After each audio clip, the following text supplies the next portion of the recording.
Verdades que dan vida, con el reverendo Lisandro Bojorquez. Una clara exposición de la palabra de Dios para el beneficio del conocimiento y madurez espiritual de quienes nos sintonizan. Las verdaderas motivaciones, los verdaderos intereses salen a luz en los momentos de dificultad. En la vida de nuestro Señor Jesucristo encontramos a dos discípulos que en medio de la crisis que nuestro Señor estaba pasando previamente al momento de su arresto y en el propio momento cuando lo fueron a capturar, ahí se mostró lo que había en el corazón de dos de sus discípulos. Me estoy refiriendo al caso de Judas y el caso de Pedro. La pregunta es, ¿ha podido usted ver que en los momentos de dificultad, en los momentos de prueba, sale a luz las verdaderas motivaciones, las verdaderas intenciones del corazón? Lo importante es que podamos nosotros corregir aquellas cosas que son negativas. El problema es cuando alguien persiste en lo negativo, a pesar de estar viendo sus propios errores. En ese caso ya no hay remedio. Y ese fue el caso de Judas. Es por eso que quiero que pensemos en esta pregunta. ¿Te das cuenta lo que significa entregar a Jesús? En Mateo capítulo 26, versículo 47, la Biblia dice: mientras todavía hablaba, vino Judas, uno de los 12, y con él mucha gente con espadas y palos, de parte de los principales sacerdotes y de los ancianos del pueblo. Y el que le entregaba le había dado señal diciendo: al que yo besare, ese es, prendedle. Y enseguida se acercó a Jesús y dijo: salve, maestro, y le besó. Y Jesús le dijo: amigo, ¿a qué vienes? Entonces se acercaron y echaron mano de Jesús y le prendieron. Pero uno de los que estaban con Jesús, extendiendo su mano, sacó su espada, hiriendo a un siervo del sumo sacerdote, le quitó la oreja. Entonces Jesús le dijo: vuelve tu espada a su lugar, porque todos los que tomen espada, espada morirán. ¿Acaso piensas que no puedo ahora orar a mi Padre y que Él me daría más de 12 legiones de ángeles? Pero ¿cómo entonces se cumplirán las escrituras de que es necesario que así se haga? En aquella hora dijo Jesús a la gente: como contra un ladrón habéis salido con espadas y con palos para prenderme. Cada día me sentaba con vosotros enseñando en el templo y no me prendisteis. Mas todo esto sucede para que se cumplan las escrituras de los profetas. Entonces todos los discípulos, dejándole, huyeron. Vemos aquí dos reacciones, una por parte de Pedro y otra por parte de Judas. Además de eso, aquellos discípulos que habían prometido fidelidad, dice que todos huyeron. En primer lugar, analicemos el caso de Judas. Vemos aquí una ceguera espiritual por el amor al dinero que éste tenía. Recordemos que era el tesorero. Era una persona que había valorizado más el dinero que a Jesús mismo y en la enseñanza que Jesús le había dado. Valorizaba más el dinero que el ministerio que Dios le había dado también para beneficio de la humanidad. Vemos cómo el materialismo y la idolatría al dinero es lo que está dañando el corazón. Por eso no nos debe de extrañar que hoy en día aparezcan muchos Judas también traicionando a Cristo por las cosas de esta vida. Cuando una persona llega a ese punto, prácticamente lo que está haciendo es burlándose de la salvación, como lo estaba haciendo Judas. Y eso hizo que en un momento dado Judas fuese poseído por el mismo Satanás. Cuando Jesús le entregó el pan en la última cena, dice la Biblia que Satanás entró en él. Hay muchas personas que están siendo controladas por los demonios por el amor al dinero, por haber entrado en el pecado de la idolatría. Y eso los lleva al pecado del cinismo. ¿Cómo es posible que ahora vemos a Judas diciéndole: maestro, y con un beso le entregó? Y Jesús le dijo: amigo, ¿a qué vienes? Eso es una persona totalmente cínica, pero esas manifestaciones se dan cuando una persona ha dado lugar a las obras de Satanás en su corazón. Y hay un adormecimiento de la conciencia, de tal manera que a pesar que vio a Jesús que lo arrestaron, él no le importaba. De ahí entonces podemos observar aquí, a la luz de la palabra, la ceguera espiritual también en la vida de Pedro, por el mismo orgullo. Oiga bien esto, si en el caso de Judas fue el amor al dinero, en el caso de Pedro fue el orgullo, el amor a sí mismo.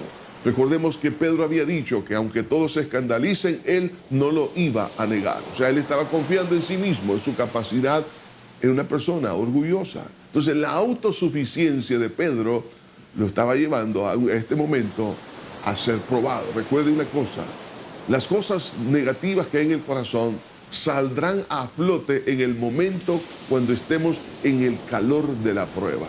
De ahí que entonces viene la prueba del orgullo, y a través del fracaso que él tuvo aquí, cuando vio a Jesús que era arrestado, en ese momento, como una medida de poder reivindicar lo que él había dicho momentos antes a Jesús, que él no se iba a escandalizar y que nunca lo iba a traicionar, sacó una espada para poder defender supuestamente al Señor Jesucristo, y en ese intento le cortó la oreja a un siervo llamado Malco. Prácticamente él no quería cortar la oreja, sino la cabeza, pero falló. En ese momento Jesús toma la oreja de ese hombre y se la pone en su lugar. Y Jesús le dijo, el que hiere espada ha de morir. De ahí entonces vemos que Pedro, como una medida de poder salvar su propio ego, hizo estas cosas que luego lo llevaron a un fracaso rotundo. De ahí Jesús lo reprendió por estar estorbando prácticamente el plan de Dios inconscientemente por su propio orgullo. Jesús por eso le dice claramente, vuelve tu espada a su lugar, porque todos los que tomen espada a espada perecerán. Pedro prácticamente estaba estorbando en ese momento la misión que Dios le había encomendado a nuestro Señor Jesucristo, que es la redención de la humanidad. Ahora, todo eso sucede por el mismo orgullo. Pero esto nos lleva también a considerar cómo Jesús enfrenta esta situación complicada y difícil en la vida, no solamente de Judas ni de Pedro, sino en todo su entorno, todo lo que significaba la salvación. Y Jesús, cómo interpretó su situación, es impresionante. Por eso que en el versículo 55, el Señor dice, cada día me sentaba con vosotros enseñando en el templo y no me prendisteis, mas todo esto sucede para que se cumplan las escrituras de los profetas. Ahí vemos entonces la soberanía de Dios sobre la misma muerte de nuestro Señor Jesucristo. Dios es suficiente en sí mismo. Jesús le dijo a Pedro, ¿acaso no crees que puedo pedirle a mi Padre que me mande unas 12 legiones de ángeles? Dios es suficiente. Dios usa la adversidad para cumplir sus propósitos. Tanto la adversidad del maltrato de los judíos y los romanos, tanto la traición de Judas y el orgullo de Pedro, todo esto estaba abonando a que se cumpliese la palabra del Señor. Quiero decirle que la Biblia nos dice con tanta claridad que a los que aman a Dios todas las cosas ayudan para bien. Las mismas adversidades estaban colaborando para que se cumpliese el propósito de Dios. De igual manera, hoy en día, nosotros, aunque no sabemos exactamente el final específico de nuestra carrera cristiana en esta tierra, quiero que sepa que Dios terminará lo que ha comenzado en la vida de cada uno de nosotros.